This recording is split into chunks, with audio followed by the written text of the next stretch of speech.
WhatsApp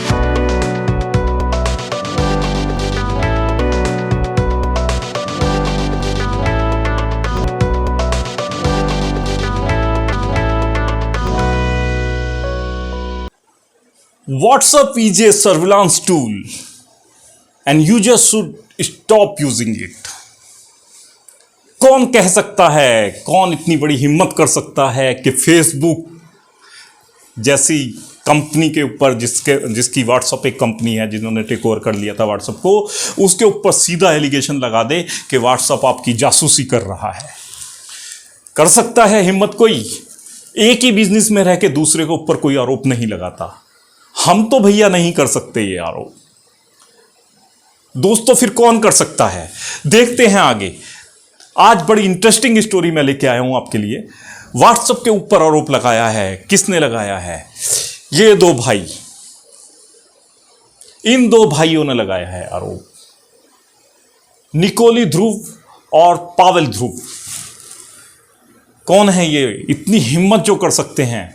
इनकी story बड़ी interesting है, बहुत ज़्यादा ग्रो किया है इन्होंने, मोटिवेशनल है। आपको भी इनसे बहुत सीखने की ज़रूरत है। किस तरह कुछ लोगों को अपनी स्वतंत्रता प्यारी होती है और वो किसी के आगे नहीं झुकते हैं। इनकी स्टोरी भी बहुत ही बहादुरी से भरी हुई है। आप देखते हैं किस तरह इन्होंने ग्रो किया। मैं नहीं बोल रहा हूँ, सारे मीडिया में ही आया है। टेलीग्राम के फाउंडर ने व्हाट्सएप पे आरोप लगाया है। ये हैं टेलीग्राम के फाउंडर निकोली ध्रुव और पावेल ध्रुव।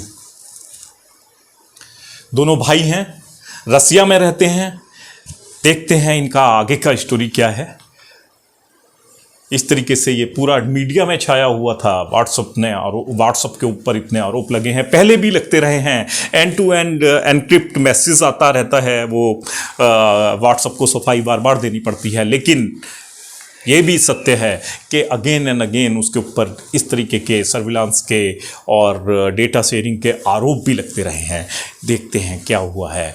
ये इनका था, धमाका कर दिया था अक्टूबर के महीने में। इन्होंने सारे मीडिया में ये आया कि WhatsApp is a surveillance tool, WhatsApp आपकी जासूसी कर रहा है, आपकी इंफॉर्मेशन सेफ नहीं है, आपकी पिक्चर, आपकी मूवी, आपका कॉरेस्पॉन्डेंस जो होता है सब शेयर हो रहा है। ये इन पावेल ध्रुव ने ये आरोप लगाया था। पावेल ध्रुव हैं कौन? पावेल ध्रुव और निकोले ध्रुव दोनों भाई हैं। रशिया में रहते हैं ये। रशिया में रह के इन्होंने एक सोशल मीडिया प्लेटफॉर्म बनाया, क्योंकि रशिया में फेसबुक और बाकी चीज़ें चलती नहीं हैं। तो इन्होंने अपना सोशल मीडिया प्लेटफॉर्म बनाया वीके बहुत अच्छी तरह चल रहा था, बहुत पावरफुल टूल बन गया था, पब्लिक के लिए बहुत ही इंटरेस्टिंग था और बहुत ही ज़्यादा तेज़ी से आगे बढ़ रहा था। नया स्टार्टअप था।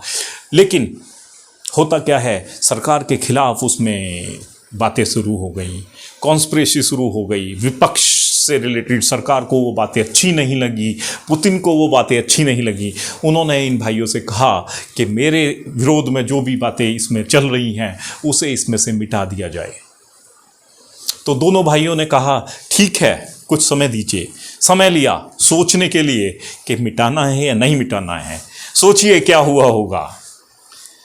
दोनों भाइयों ने डिसाइड किया हाँ नहीं मिटाएंगे, नहीं मिटाएंगे। पुतिन के खिलाफ चले गए उसी देश में रह के, और 2 महीने 3 महीने में ये प्लानिंग कर ली कि नहीं हम नहीं मिटाएंगे।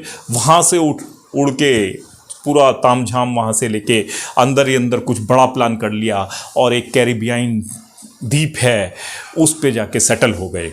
वहाँ से अपना कारोबार किया और टेलीग्राम लॉन्च किया। टेलीग्राम वहाँ से लॉन्च कर दिया। अब किसी होता है ना, दुश्मन होते हैं तो उनका कोई दुश्मन तैयार हो जाता तो आपस में पहले वाले का दोस्त हो जाता है। तो यूएस ने इनकी बड़ी मदद की। यूके में जाके इनका हेड ऑफिस भी बना दिया, यूके की भी इनको नागरिकता दे दी। बाकी बड़े बड़े प्लेटफॉर्म पे यूएनओ में, यूरोपियन यूनियन में इनकी बड़ी पूछ होने लगी। तेजी से टेलीग्राम आगे बढ़ गया। टेलीग्राम आगे बढ़ा तो क्या हुआ, पैसा आने लगा। 2021 तक ये 112वें नंबर की लिस्ट पे थे, 112वें रिचेस्ट पर्सन की लिस्ट में इनका नाम था। और 2022 में आते आते ये 104वें नंबर पे हैं। इतना पैसा इन्होंने कमाया। उसके बाद यूएस में भी ये दबने वाले नहीं थे। वहाँ पर भी गवर्नमेंट ने इनको कंट्रोल करने की कोशिश की, यूरोपियन यूनियन ने कंट्रोल करने की कोशिश की। तो इन्होंने अपना ठिकाना फिर चेंज कर दिया, दुबई में जाके बस गए।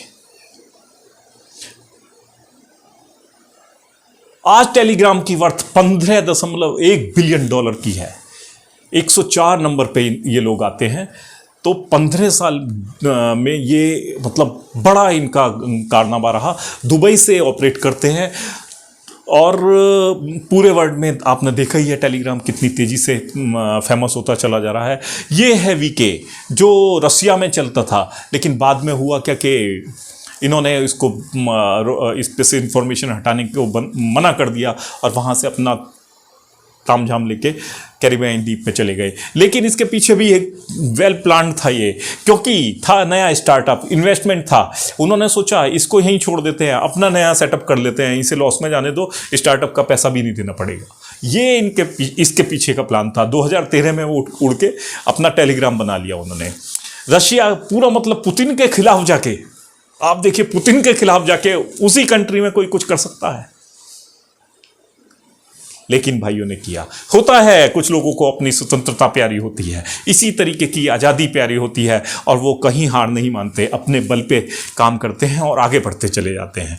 यही वो भाई हैं जिन्होंने ये हिम्मत की कि WhatsApp is a surveillance tool, WhatsApp आपकी जासूसी कर रहा है। ये कहने वाले की हिम्मत इन भाइयों की थी, पावेल ध्रुव और निकोलाई ध्रुव। ये तो दोस्तों, इंफॉर्मेशन आपको कैसी लगी कमेंट कीजिएगा, लाइक और शेयर कीजिएगा, जिससे कि और लोगों को भी पता लगे कि किस तरीके का एक बिजनेस फाइट, कोल्ड वॉर चलती रहती है, और एक दूसरे को गिराने के लिए या अपना बिजनेस बड़ा करने के लिए बड़े बड़े बिजनेसमैन किस तरीके से सेटअप करते हैं अपना एजेंडा और अपने बिजनेस को आगे बढ़ाते हैं। उसके पीछे कुछ सच्चाई भी होती है। व्हाट्सएप के ऊपर मैं ये नहीं कहता, पहले भी आरोप लगते आए हैं, कई बार इस तरीके के आरोप लगे हैं, व्हाट्सएप ने सफाई भी दी है उसके ऊपर। तो ये एक इसके पीछे का कुछ सच भी है, लेकिन इसको बिजनेस के लिए, अपना बिजनेस बढ़ाने के लिए भी यूज किया जा सकता है। ये दोनों भाइयों ने किया और टेलीग्राम को एक नई ऊंचाइयों पे पहुंचा दिया। 2 बिलियन के करीब इस टाइम टेलीग्राम के यूजर हैं, जो दिन पे दिन बढ़ते चले जा रहे हैं बहुत तेजी के साथ। यदि आपको स्टोरी अच्छी लगी हो तो लाइक और शेयर कीजिएगा, सब्सक्राइब करना मत भूलिए। इसी तरीके की मोटिवेशनल, इंफॉर्मेटिव और बिजनेस रिलेटेड वीडियो पाने के लिए धन्यवाद।